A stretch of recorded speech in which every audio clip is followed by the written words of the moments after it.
Assalamualaikum warahmatullahi wabarakatuh. Teman-teman, selamat datang kembali di Madap Dampar Channel. Kali ini kita akan mendengarkan kisah haru antara seorang ayah dengan dua anaknya yang ia titipkan kepada sahabat terbaiknya. Namun cerita ini merupakan hasil rekonstruksi sastra berbasis nilai-nilai sejarah, bukan transkripsi historis literal. Meski demikian, narasi tersebut tetap berdasarkan realitas sejarah yang tercatat dalam beberapa sumber utama. Selamat mendengarkan. Amanah terakhir, titipan seorang ayah untuk sahabat sejati.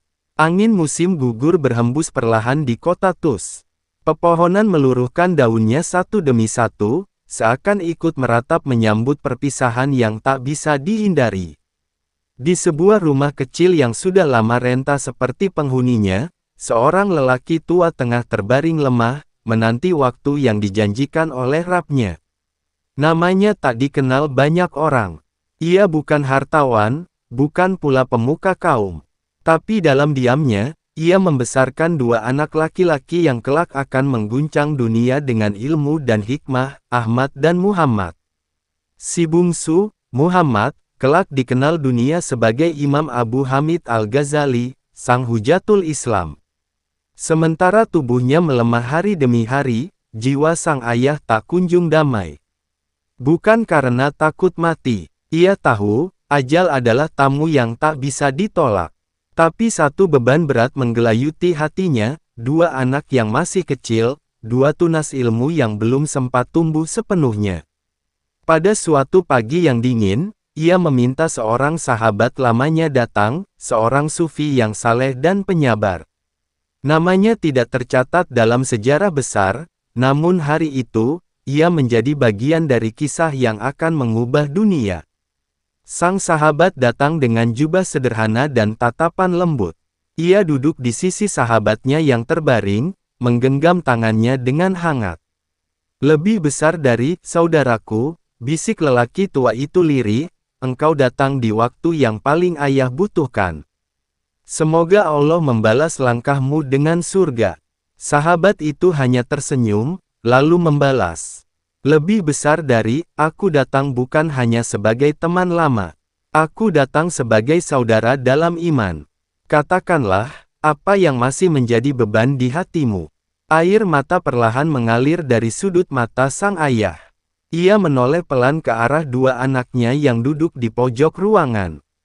Ahmad yang sulung tampak berusaha kuat, sementara Muhammad kecil memandangi ayahnya dengan mata penuh tanya. "Lebih besar dari, engkau tahu, aku tak punya harta, tak punya warisan, tak punya tanah atau rumah yang bisa kutinggalkan untuk mereka. Tapi aku punya harapan, dan aku punya engkau."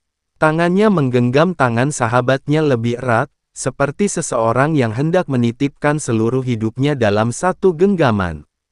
"Lebih besar dari, maukah engkau menerima amanahku?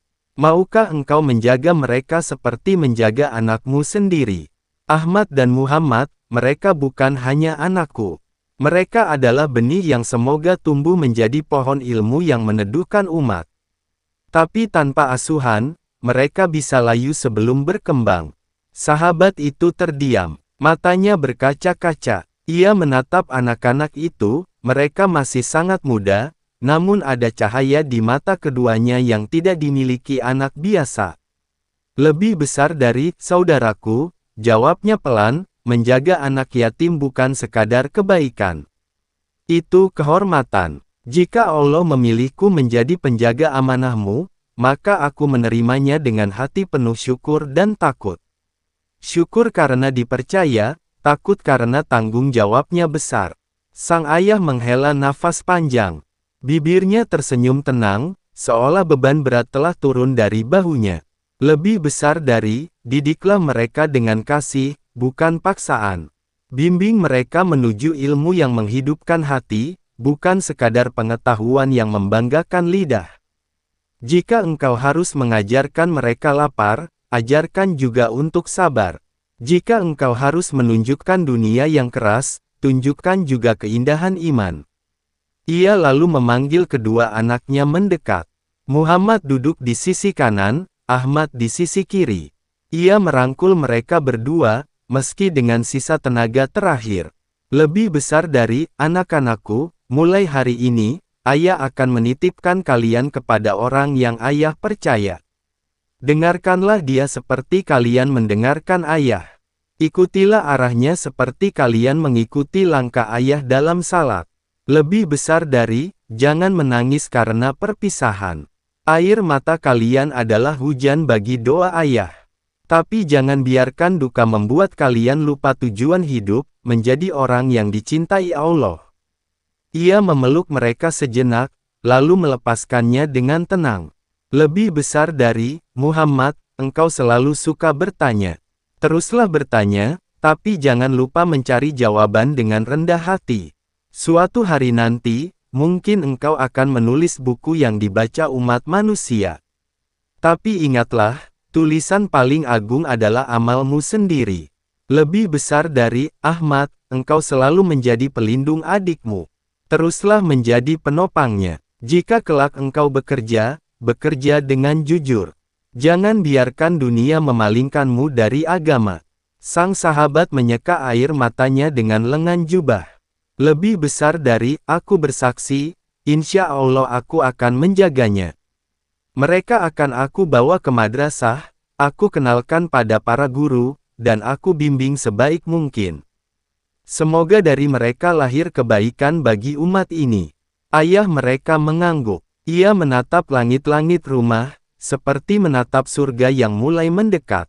Mulutnya lirih melantunkan ayat-ayat Al-Quran. Dan sebelum ruhnya lepas, ia berbisik satu kalimat.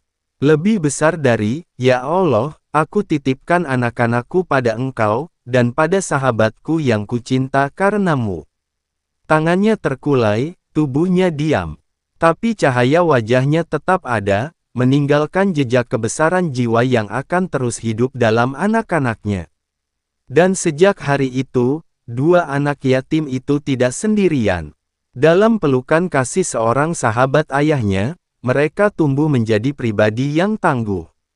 Muhammad kecil akan menempuh jalan panjang, menuntut ilmu dari Tus hingga ke Baghdad, dari keraguan menuju keyakinan, dari kebingungan menuju cahaya hakikat. Semua itu bermula dari satu pelukan, satu titipan, satu amanah yang diterima oleh hati yang tulus. Terima kasih telah atas perhatiannya. Wassalamualaikum